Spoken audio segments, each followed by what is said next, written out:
Welcome to Energy Radio, a podcast by CEM Engineering. Welcome to episode 18 of Energy Radio. On this episode, we talk with Scott and James of Tui Zinc about energy storage. Guys, welcome. This is great. Thank you so much for having us. Yeah. And this is fun to see Scott again. Yeah. New baby daddy. 4 days. 4 days old. Yeah. Yes, good. And James, good to meet you for the first time. Very good. Yeah. Why don't you guys just give a bit of a brief intro on kind of what brought you to Tui Zinc, and then we'll dive into the company and who knows where we'll go. So James, maybe I'll start with you. Just a quick summary of how you got to this point. Sure. Yeah. So I've always wanted to lead a clean tech company. I've always been very passionate about the environment, and my background is in mechanical engineering. Right on. I started working in that industry in hydrogen fuel cells initially, and then in microhydro and geothermal. But my skills and affinities have always lied with the business side of things. Okay. So after my MBA, I started working at Bain & Company in the strategy consulting area. And then when I left that firm, I started looking for this type of opportunity. And I actually took 8 months without a salary just looking for this type of company. Okay. And two things became very obvious. One is that it was going to require a lot more patience than just 8 months to find the proverbial diamond in the rough. Wow. And number two is that I was rapidly losing cash. My savings was going like this when I wasn't working. So I joined Mars, which is a startup incubator in Toronto, and figured that would be a great place to put myself to have purview to the startup landscape. And after 2 years, very happy to say that I met the founder, was introduced to him, and it was just very obvious. The value proposition of this particular technology and the rising tide of this industry was very, very compelling. And so I really felt like I had found it, and I joined the summer of 2018. So I've been the CEO for about 18 months. Awesome. And the company's been around for about 7 years. We'll get into that history. Yeah, sure. So it was an interesting transition for the founder to be aware that he really needed someone new to take the helm for the next chapter of the company. Yeah, that's a whole discussion in and of itself, that whole organizational theology about founder and next gen, and for sure. So you have this sense that you want to be in clean tech, you want to be a leader in clean tech, and you're so kind of committed to that you burn through cash, you don't work, you're patient, and clearly, finally, it's paid off. Yeah, cool. It really has. Yeah. Good. And Scott, I mean, I know your story when you were with the Green Engine guys, but would love to hear it again. Yeah, absolutely. So prior to Tui Zinc, I was with GE Power, mainly focused on the Yumbacher business, CHP, working quite a bit with CEM. Yes. I'd say near the end of my time there, we started to see more and more projects go to batteries and energy storage. So that was one bit of an awakening. But also, I mean, we're in an industry that's in transition, right? There's a lot changing, which is exciting. That means lots of opportunity. But I met James in December of 2018. Yes. 2018, and I actually, the first time I met him, he showed up, suit jacket, backpack, and a helmet. And I'm like, I like this guy. Yeah, right? Yeah, I know you a little bit. I can see how you like that. Yeah. And it was probably a stretch of about 6 months while we were talking. And the first, I'd say, formal meeting I had with James and then our founder, my impression was that, hey, you have a neat technology, and I could see the market fit at the grid scale. Balancing renewables, but I didn't quite see the entry market for it yet. And I didn't see even the way to get to market at small sized projects. And that was my first reaction. But then over a period of, say, 3 or 4 months, it was incredible the amount of cool applications we were coming across. So that was really part of my due diligence process, and found that, hey, this is a neat tech. I could see the path to market. And James and team had recently secured money, and they're ready to bring someone on. And I joined in July of this past year. Okay, so we're getting close to the 1 year mark for you. Well, a couple months away. You got it. Good, absolutely. Good. Excellent. Yeah. The fact that you gravitated towards James in a bike helmet and a suit reminds me of, we met up in Calgary once for something, and you told me that the weekend you came in early to go backpacking in the mountains, and you and your wife, and you woke up and there was like a foot of snow on your tent or something. And it was like, it was either spring or fall. I can't remember when it was, but I just thought to myself, that's not on my list of things. September, and meant to be summer camping. It's a full-on snowstorm. You're right. But but you were unfazed by it, so that's his nature. Yeah. Good. So tell us about Zinc. Where does the name come from? What's the company about? Just give us your elevator pitch on Zinc, and then we'll dive deeper. Sure. So Zinc is a company focused on long duration energy storage. Okay. And the whole thesis is that with the rapid expansion of renewable energy, we know it's intermittent. And the most common thing for people to talk about are the short duration intermittencies. It's the California duck curve, or it's peak shaving. Yes.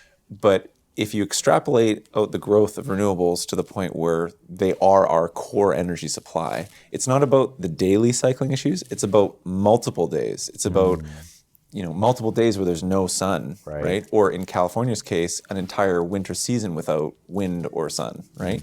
And so you start needing to talk about days, weeks, months of storage. Okay.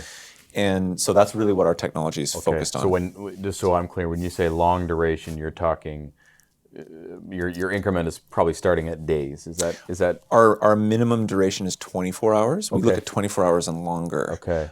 Batteries like lithium lead acid, you're talking about applications of 1 to maybe 3 hours. Yes. Flow batteries, you're talking maybe 4-8 hours. Okay. We're talking truly long duration. Long duration. Okay. Wow. And at the guts of the technology, I mean, your name kind of gives it away, but it's some kind of zinc compound, or like maybe compare and contrast, because everybody's all hot and bothered about, lithium right now. It's the, Tesla and Elon Musk and everybody's making lithium famous, but contrast it with that in terms of the guts of the technology. Yeah, so maybe I'll just quickly explain how the technology works. Yeah. So it's a zinc-based technology, and it's a cell-based technology. Okay. So one of our cells is a little bit bigger than the size of a desktop computer, if you picture a box about that size. And the whole thing is filled with a bath of electrolyte and dissolved zinc in it. Okay. And we have a series of charging electrodes at the top and discharging electrodes at the bottom. So when we inject in energy into the system, the zinc precipitates out as physical metal on the electrodes at the top. Yes. And we have a wiping mechanism that wipes it off like a windshield wiper, and it falls via gravity and collects in the bottom of the cell. Okay. So that physically free zinc metal is stored energy. Okay. It's a wild concept. Yeah. Right? We're literally what we call metallizing energy. We're turning energy into electrochemical potential energy. And so that zinc sitting there is the energy. And when we need it, we inject in air into the system, and the oxygen in the air dissolves the zinc back into the electrolyte. And the dissolution of the zinc is what releases the energy. Okay. And now that the zinc is redissolved back into the electrolyte, the whole process can be repeated, hence the rechargeability of it. Right, okay. The reason this is so important is that batteries, power and energy are intrinsically coupled. Like there's a fixed ratio between power and energy. Yes. So if you want more energy, you have to just buy another battery, which comes with more power. And you may not necessarily need both of those things. Our technology, we've decoupled power from energy, because by storing energy in physically free zinc metal, if we need more energy, we just make a bigger cell, so a bigger box, effectively, with more electrolyte and more zinc, and that's the cheapest parts of our system.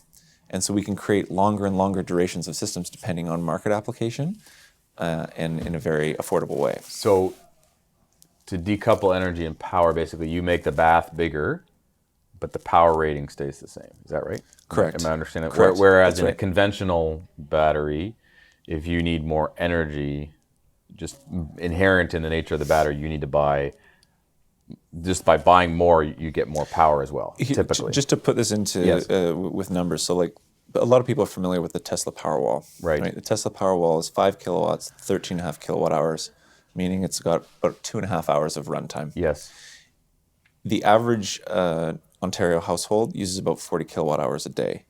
So if you needed enough energy to sustain you for the entire day, you'd need 3 Tesla Powerwalls. Yes. But interestingly, you now have 15 kilowatts of power. Right. The average home doesn't need 15 kilowatts of power. No. So with our technology, we can right-size systems so you still have 5 kilowatts, but you have the 40 kilowatt hours if you need, and so on and so forth. So we can tailor it to customer applications. And because you mentioned it's the kind of the lowest cost piece of your system. Do I understand that in terms of dollars per incremental dollars per megawatt hour, you can be pretty competitive because it doesn't cost a lot to add energy? Exactly. Right? Okay. So the cost follows an asymptotic curve, right? Sure. With batteries, you're always going to pay that same cost Yeah. for a system. You're just buying more and more and more of them. With our system, the cost comes down the longer the duration you need. Right. So it actually reinforces our own value proposition. Yeah. So this technology, is this like, has it been around for a while? I mean, it's not something I've heard a lot about, but like, how long has it been around? Does the founder, is he just this, brilliant scientist that discovered it? Like, has it been around for a while? So I think it's maybe important to share the history. Yeah, please. And I'm hogging the mic here. I'll do this question. Please do. No, you're good. You're great. So our founder, Dr. Gregory Zong, he is a PhD from MIT in Columbia. Wow. Very brilliant guy. And his whole background is in electrochemistry. Okay. And he was hired by Teck Resources because Teck Resources, as one of Canada's largest mining companies, owns the world's largest zinc mine, the Red Dog mine in Alaska. Okay. They had a thesis that if they could make an investment into an energy storage technology that was based on zinc, they could create demand for their metal. And zinc has been known since the 60s to be an incredible electrochemical material. People just haven't quite figured out how to harness it properly yet. Anyway, so he joined Teck, and for 20 years he spent his career researching this particular subject matter. In fact, he wrote the world's only book on zinc electrochemistry. No kidding. He literally wrote the book on the subject. Wow.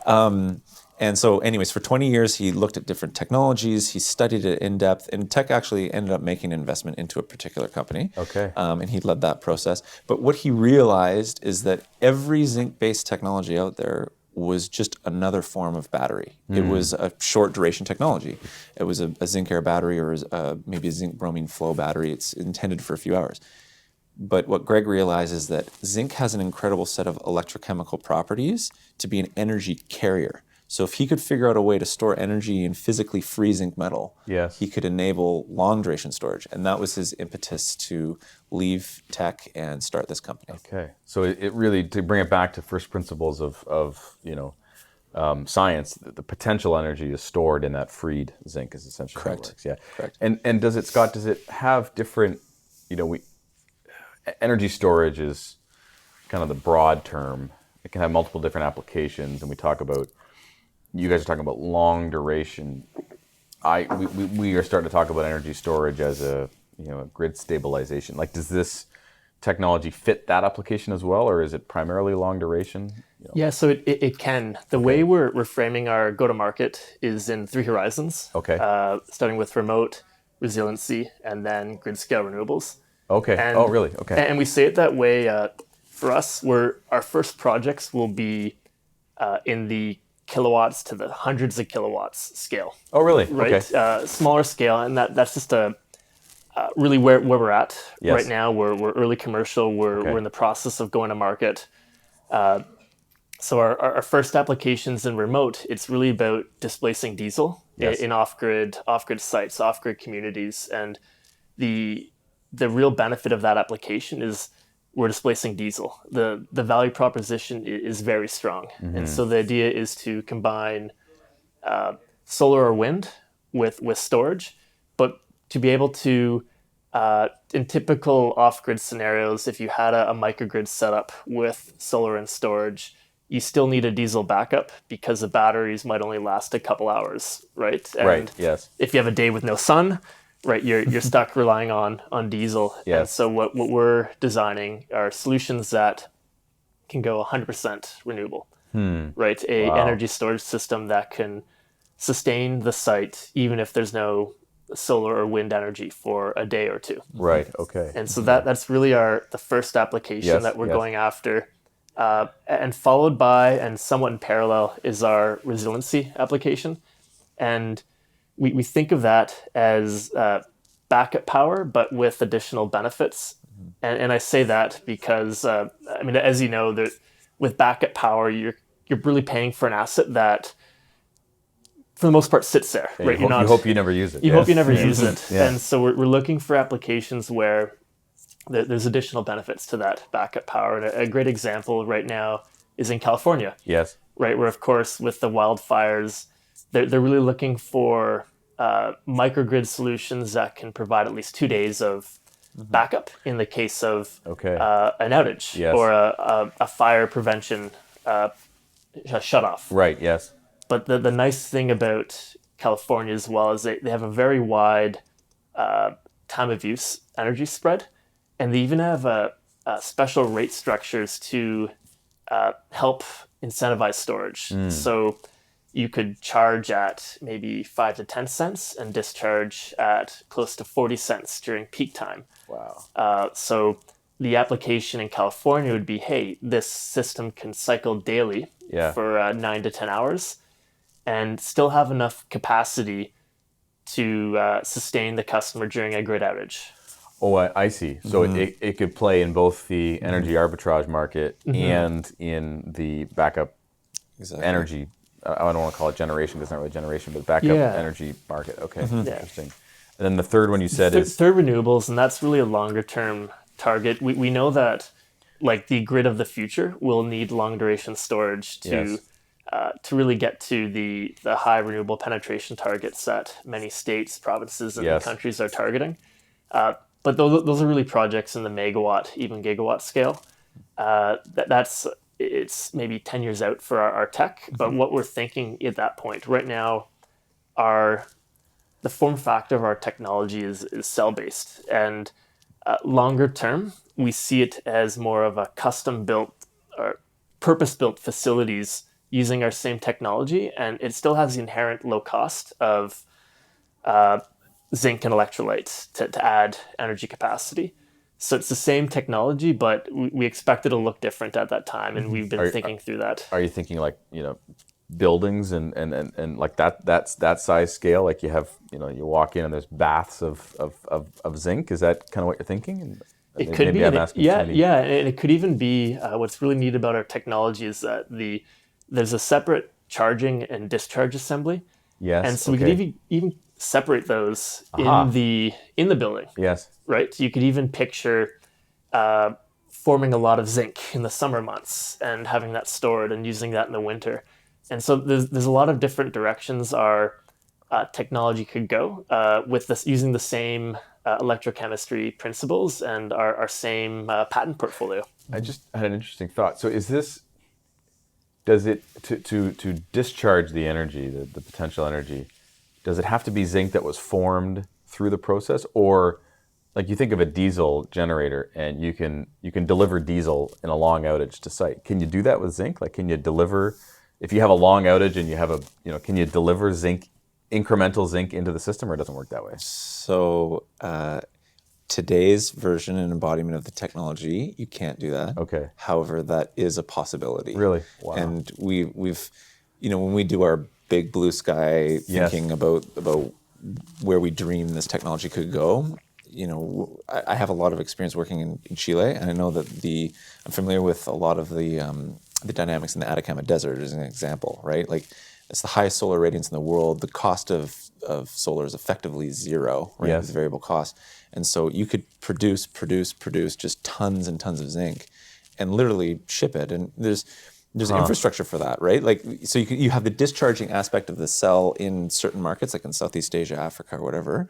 And you have the charging located in these geographic areas where there's a lot of cheap renewables, and then you ship it. It's no different than drilling for oil in a particular place, putting into a tank and shipping it somewhere to be used, right? So yes is the answer to your question. Yeah. We don't have the embodiment of it yet, but theoretically and practically it could be done at some point. Yeah. So where does the supply chain for zinc, what is it? I mean, I think you mentioned the tech, the impetus for a lot of this came because they wanted to generate a market. But the flip side is, if this takes off, I mean, you've hired a great BD guy, like this is just going to take off, right? So is the supply chain piece a concern for you? Like, are there limits to it at some point? You can never be absolute about your answer with this sort of stuff. Yes. But we don't think so. Okay. And the reason is, first of all, there's about 480 megatons of zinc in the world's global reserve. Sounds like a lot. It's a lot. Yeah, okay. We've done some back of the envelope math. If we were to use our technology to balance 10% of the world's renewables by 2030, we'd use about 11 megatons. Oh, okay. So really, we're not going to move the needle on that. Yes. And the second thing to buttress that is that 40% of the world's annual consumption of zinc actually comes from recycling markets. It doesn't come from harvesting new zinc. Oh, really? And so, and so it actually is a relatively sustainable material in that regard. So you're not really going to be tapping into that 480 megatons anyways. And the last couple points I'll make is that zinc is a global resource, and it as you know, it's abundant. And I find it very interesting that the world is pushing the direction of lithium ion. And China controls 65% of the world supply. Chile and Australia have another 15%, and then 20% is sort of scattered around. Sure. Have we not learned the lessons of OPEC when a particular group of nations control a very valuable resource in the world and have pricing control over things like that? Like we're literally going down the direction of handing the keys over to China, Chile, and Australia, mainly China, and versus something like zinc where there is no global superpower of zinc. It's diverse across the world. Now, so that's very intriguing, and I guess it brings me to the question about one of the knocks on the lithium-ion space is this, particularly because 65% of it comes out of China, where a large majority of their power is generated from coal, particularly at the mine mouth. You bring this lithium-ion technology to a green market like Ontario, and you say you're greening things because it's being charged with renewable. But if you draw the envelope big enough, regardless of what you do in the disposal, on a creation side, you have a lot of carbon emissions. Is that same? How do you guys get asked that question? Is that applicable to you, or because it's distributed and you're pulling it out of the ground differently, or this is a new element for me? Yeah, so we've looked at the life cycle of greenhouse gas emissions on our tech in a few different applications. And I mean, one thing with any energy storage, you want to be charging it ideally from renewable energy. Yes. Right? The cycling, the daily cycling is where the vast majority of the carbon intensity will come from. Yes, okay. And I think you need to look at it in terms of what you're displacing. So when displacing diesel power, any upstream emissions really get almost washed away. I see. Okay. Right. So that's been our experience, and we've looked at it as well in terms of where the zinc is being mined, where raw materials are coming from, being trucked to, say, a central location for processing, and even end-of-life disposal. So we've looked at it from the whole aspect. Yes. I'd say still all of those things get washed away when you look at what you're displacing. So you're not disputing the front end and disposal piece. All you're saying is that if you do want to draw the box that big, the middle portion of the life cycle, you're so far ahead from a GHG avoidance perspective that the ends are somewhat kind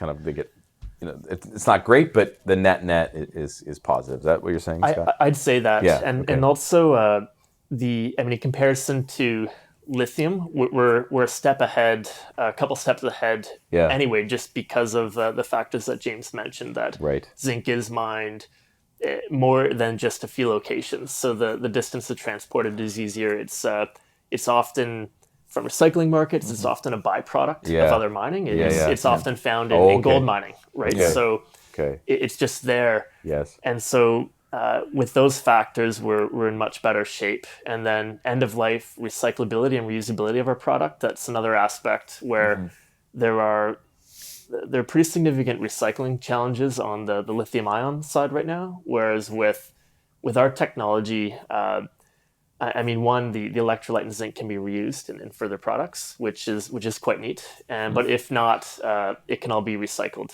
as well. So That's good. it's a good story in terms of recyclability and reusability at end of life. Okay, let's pivot back to the business to Zinc. There was some recent news. I think you guys got a big grant or something. Is that right? Can you tell us about that? Yeah. So there's 4 big things. Oh wow. Okay. In November, we closed a $3.5 million equity raise. Oh, cool. Which was it was a long slog, but Yeah, we did I bet. it. The day after Had you done that before, James, in your career? I hadn't raised money before. No, Okay. no. So I knew that I had to do this as part of what I was signing on to do. Yes. And I was excited to do it. And I figured, I felt confident with it. Yeah. Just because of the strength of the value proposition. Yes. It took longer than expected, but everything does. And at the risk of probing, is it like angel investors or like where does the equity come from? It's actually a mix. So we have our lead investor is based in Chicago. Okay. Energy Foundry is their name. Interestingly, they have not made an energy storage investment to date. We are their You're first. their first, yeah. They only do 4 deals a year. Wow. So and they look at about 800 to 900 every year. So the fact that that they've invested in us, I think, is an amazing vote of confidence.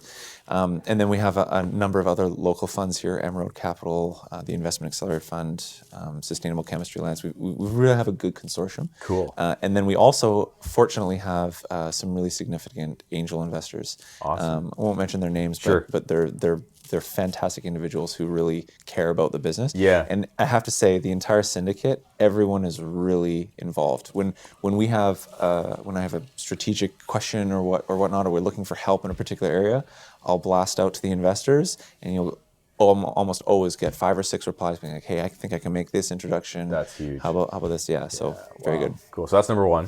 That was number one. Yeah. The day after that, we found out we won a grant from Sustainable Development Technology Canada. Okay. The reason this is important is that they were the group that awarded and partially funded our demonstration system. Okay. So we have a demonstration system up and running in Etobicoke. Oh. It's been running for about 18 months. Okay. And they were so pleased with the success of that project that they wanted to be part of our early commercialization. Okay. So we got $2 million there. Wow. A month after that, we found out we won another grant of $700,000. This one's still confidential, so we can't talk about it. And then in January, we found out we won, or one of 10 winners of Breakthrough Energy Solutions Canada. This was a competition put on by NRCan, Natural Resources Canada, Breakthrough Energy Ventures, which is Bill Gates' venture capital fund, right, and BDC, a Canadian fund. Yeah. And so the money comes in the form of a grant, and there was $20 million allocated to these 10 winners. But interestingly, Breakthrough Energy Ventures and BDC have also each allocated $10 million as matching potential equity investments. So they're not beholden to make the investments, but so not only do we have the grant, but we also now are in line for them to work with us to see if we can potentially get some equity. Okay. So in grand total, it's about $7.8 million, 3.5 of it equity, and 4.3 non-dilutive grants. Wow. So that's cool. Pretty big 2 months. Yeah. Wow. So Scott can come back in on Monday. Like you got enough money to keep paying him and his new baby. This guy is fantastic. He put together the applications for the latter two. Cool. We're very, very thankful to have him on the team. Yeah, agreed. He was a loss to INEO, but that's in the background for sure. So what did the next kind of 6, 12, 24 months look like? You're on the road to commercialization. You're there. Can I go to your website and buy one? Like, where are you going next with this? We are our next step, and this is really what the grant money is for. And I think we're quite lucky to live in a country like Canada that supports technologies like ours. And we're at a stage that it is challenging for young companies, right? Going from like an in-house demonstration to in the field. Yeah.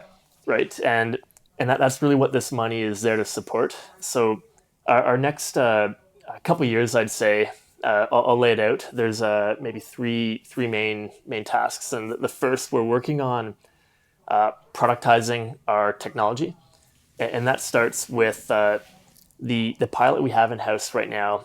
Is really hand built by our technologists. Okay. Each cell. So we're in the process of properly manufacturing those cells. So we have a team working on SolidWorks, designing every component such that they can be manufactured externally in pieces. We'll assemble in house right now. So that's the first bucket. Properly manufactured cells. The next is we have our first demonstration project lined up. It's actually going to be in Stratford, Ontario. No kidding. So you're welcome to visit when it's up and running. Love to, and that'll be installed in the fourth quarter of this year. Oh, really? Okay. Yeah, and that'll be a 5 kilowatt, 240 kilowatt hour system. Wow. So think 5 kilowatts, but for 48 hours. Yeah. And that's what we're designing. And what's the location? Like, what's the application?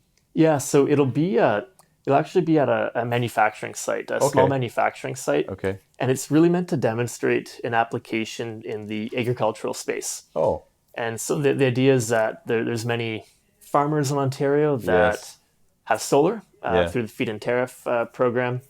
But if they wanted to, one idea is that if they wanted to expand and there's, say, in an area of a wheat grid, this would be a way for them to add capacity. Okay.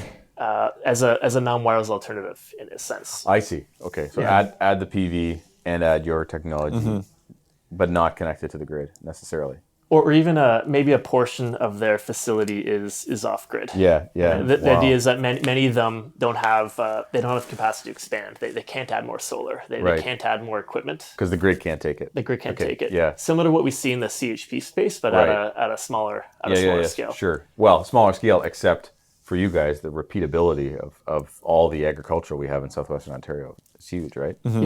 Yeah. And it's also just a great demonstration location for us. It's close by. We can have people on site quick, and for us, we want to learn everything we possibly can from it. For sure. Yeah.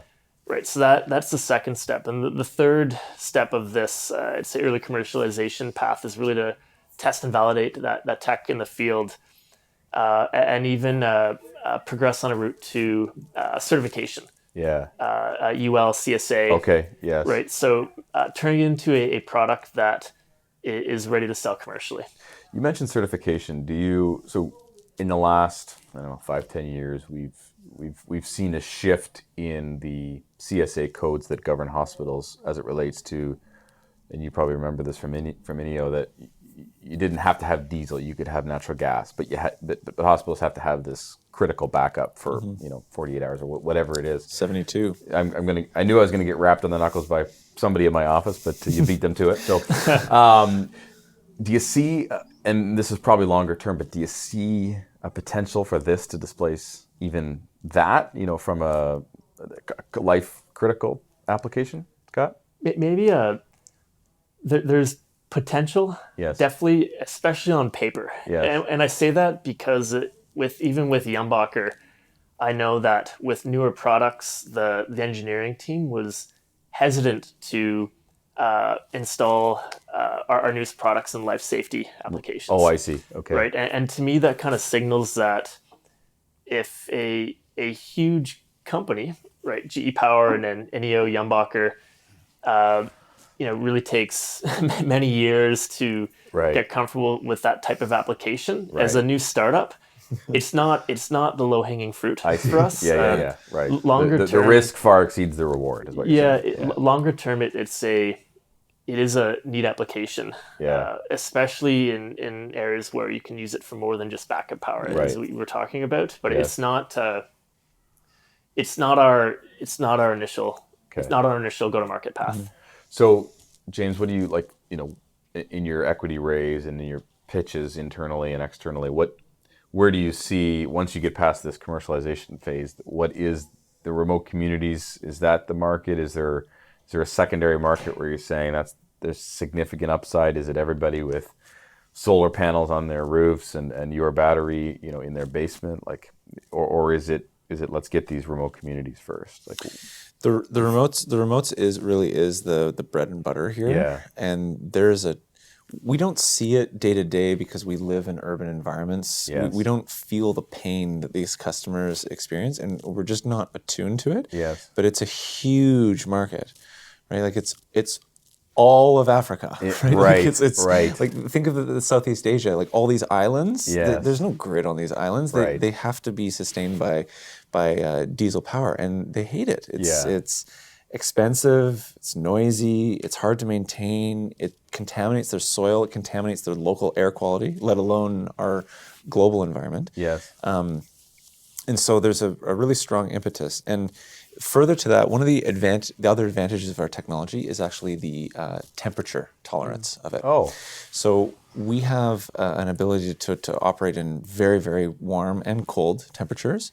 And companies or technologies rather like lithium ion, lead acid, they really suffer particularly in warm climates. Right. So they have to be cooled, and that ends up being additional parasitic load. So it's upfront capital cost because you need to build a cooling system into your energy storage system, but it also is parasitic load because it's taking energy to operate that cooling system. And so when you're talking about Australia, Africa, like it's a really difficult value proposition for batteries. Yeah. And versus our technology will have a very, very strong value proposition there. And so the already good economics that Scott was alluding to around just replacing diesel become exponentially better. Yeah.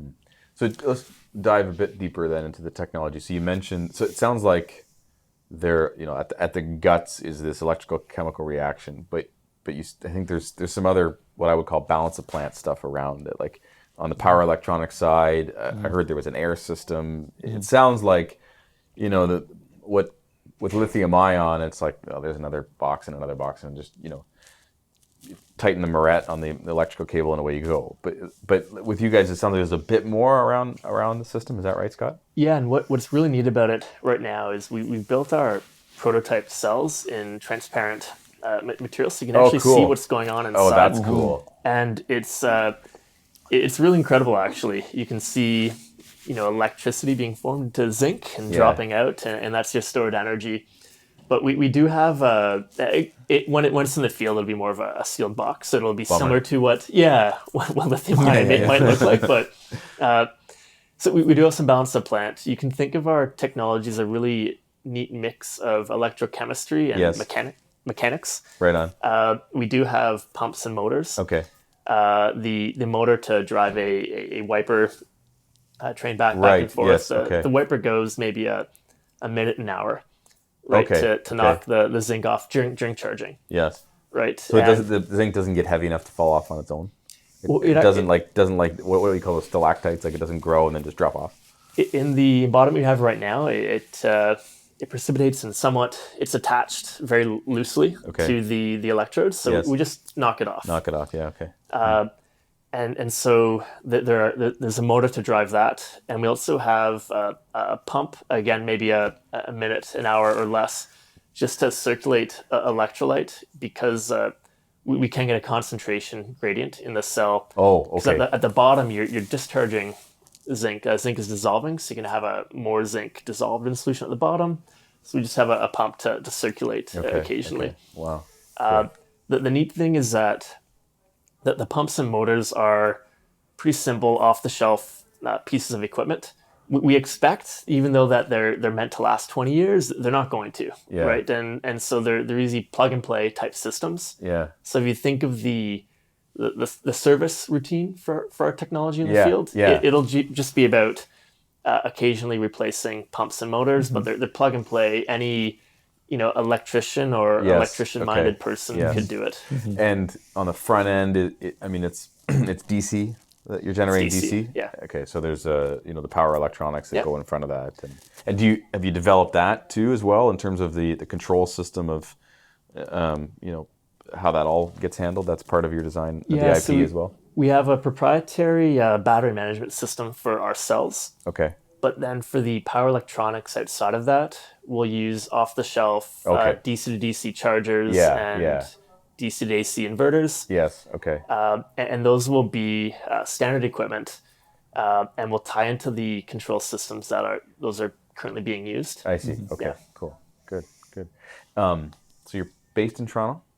Yeah, at Etobicoke. Etobicoke. Oh yeah. Okay. You got to come see it. Yeah, I'd love to. That would be Mark. That'd be great footage to. It strikes me actually that you say it's, it's bringing me back to like grade 11 chemistry, right? It strikes me there's a huge opportunity to market this to, the decision makers of tomorrow that are sitting in grade 11 classrooms.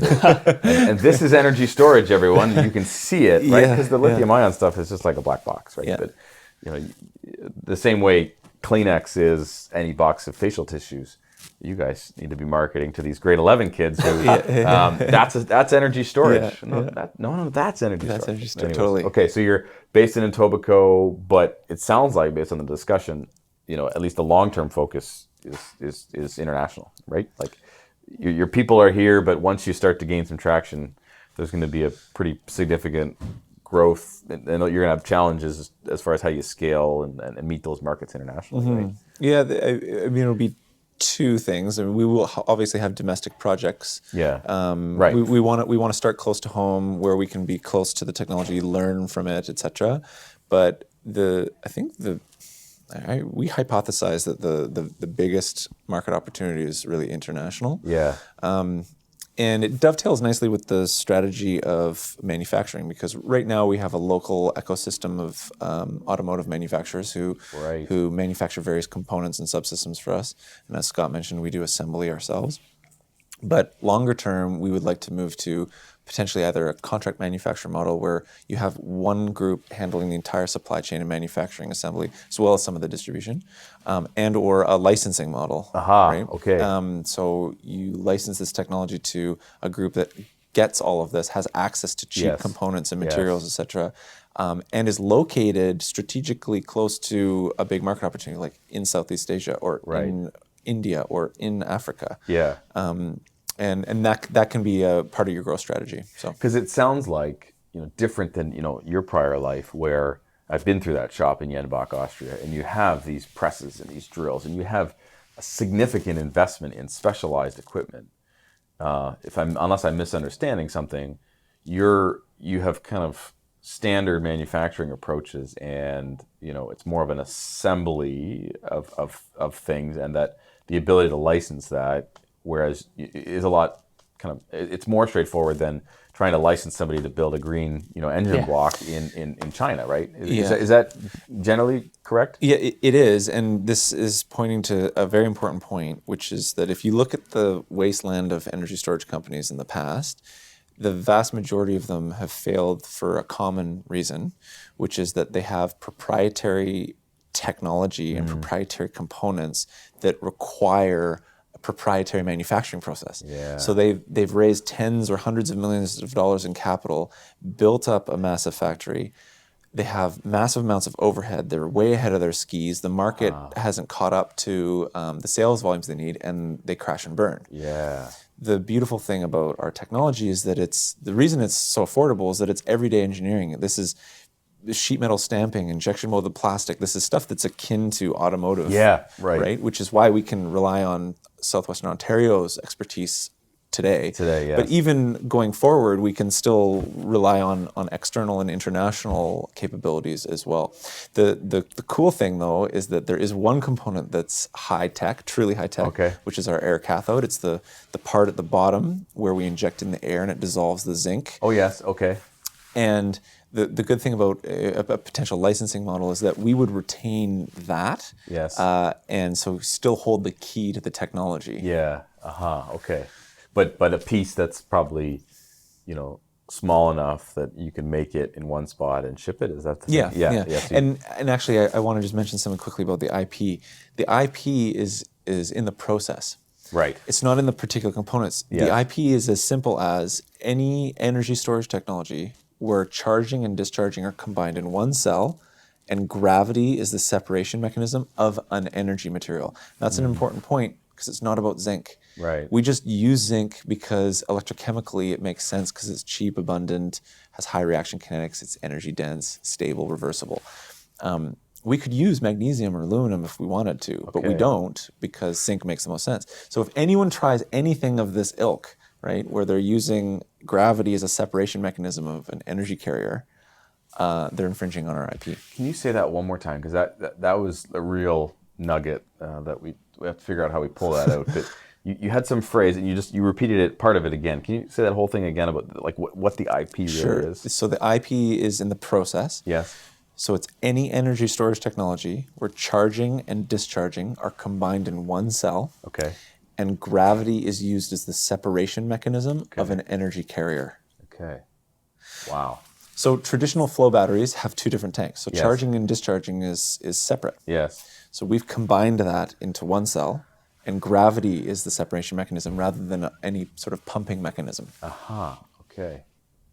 And when you discharge, the air then is kind of blowing it back up? Is that right? No, we inject in the air, and the oxygen dissolves the zinc back into the electrolyte. Okay.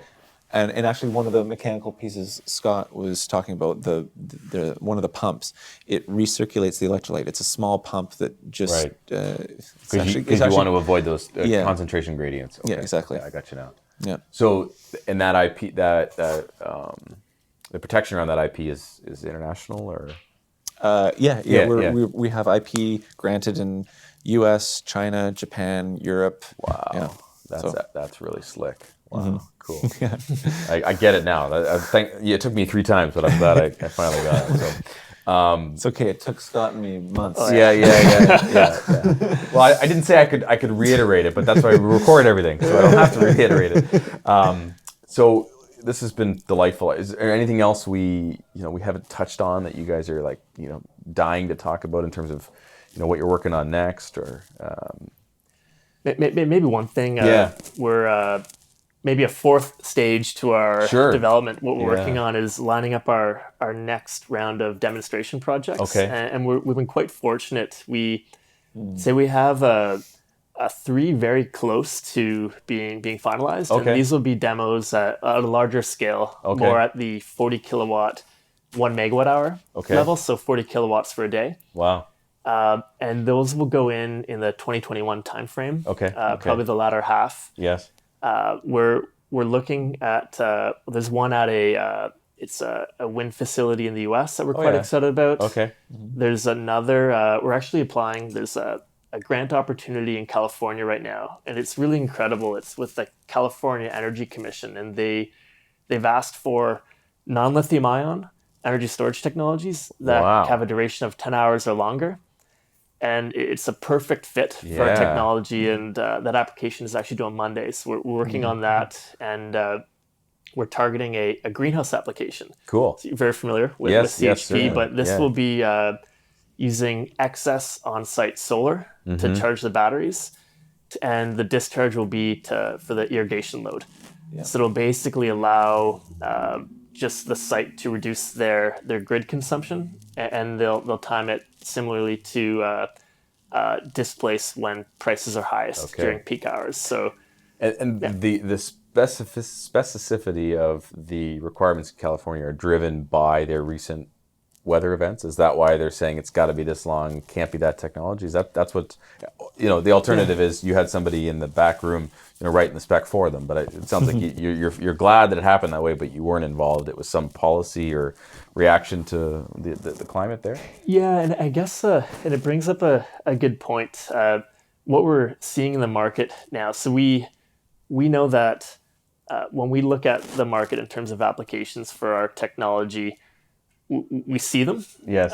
There's a lot, and we come across new ones every day. But what's really neat is to see industry and regulators start asking for it. Totally. And so California's asking for it. It's a mix between the wildfire. They want that duration, but they're also saying, hey, we've invested a lot in energy storage. 90% has been lithium ion. Yes. We need to diversify. Oh, I see. Okay. Because we know that to reach 100% renewable energy, their target. Yes. We need more than just lithium ion. Yeah. Actually, just one point on that. So ARPA-E, which is part of the Department of Energy. Yes. Okay. So they had a day. It was called the DAYS program, Duration Addition Energy Storage. Don't ask me why the Y, which is the last letter of energy, is part of the acronym, but it's a bit like Zinc. And they called for technologies that can dispatch longer than 100 hours of storage. Wow. And why is that important? Because when they analyzed the markets, and looked at California, New York, Hawaii, all these markets saying they're going to be 100% renewable, the studies concluded that at about 60% penetration of renewables, you start needing that duration of storage. Okay. And so, and in fact, actually, just this year, it's only been a month in this year, but about a month ago, PG&E issued an RFP for 96 to 120 hours of storage. Wow. So it's happening. It's happening, yes, right? yes, and yes. so that's way beyond what batteries and conventional batteries can deliver. Totally. And I love the piece about diversity, because yesterday we had we had another podcast about it was Dave Tygrove, who comes from the natural gas space, and he was the champion for Enbridge to do this power to gas demonstration project in Markham, and so the spin there is hydrolysis and hydrogen, and his big thing was, listen, we want to do a lot of electrification in this province, and that's in a lot of ways that's the right thing to do, but we're going to need everything, right? We're going to need to diversify our portfolio of assets. It can't be just renewables and lithium ion. It has to be we have to leverage the infrastructure in the natural gas pipeline. And to your point, we have to leverage long duration. And so for guys like us who we just want to implement systems, we're just we're loving it, right? There's so many different technologies. It's challenging because we've got to get our head around it all. It's not just, is it a turbine or is it a recip engine? It's not that simple anymore. But at the same time, it's really exciting. Yeah. So Dave, who was on yesterday, he said, well, first of all, we have to use the same units of measure, right? So gas is measured in GJs and electricity in megawatt hours, right? So let's normalize that, and then let's have a full cost, right? Not only the commodity, but also the carbon and also the cost of storage, right? Because what we don't get right now in our electricity pricing is the cost of storage, right? And so if your price point and your solution, is more competitive from a cost of storage perspective, the market should bear that out. But we don't look at it. We don't stack those costs yet, right? So, guys, thank you very much. This has been, as Mark has heard me say several times, the main goal of this is that I learn. So that's happened. But more importantly, that those who listen can learn as well, and to have fun. And this was a fun discussion. This was very fun. I'm excited for you guys. I think you've done a lot of great stuff already. I mean, all the money you've raised and the people you've added and the IP that you have. And we're excited to kind of watch your duck curve as you grow. Our own duck curve, James and Scott, thank you so much. It was Thanks. really fun. Thanks and a lot. It was great to have you on Energy Radio. Appreciate it, Matt. Thanks so much. Good.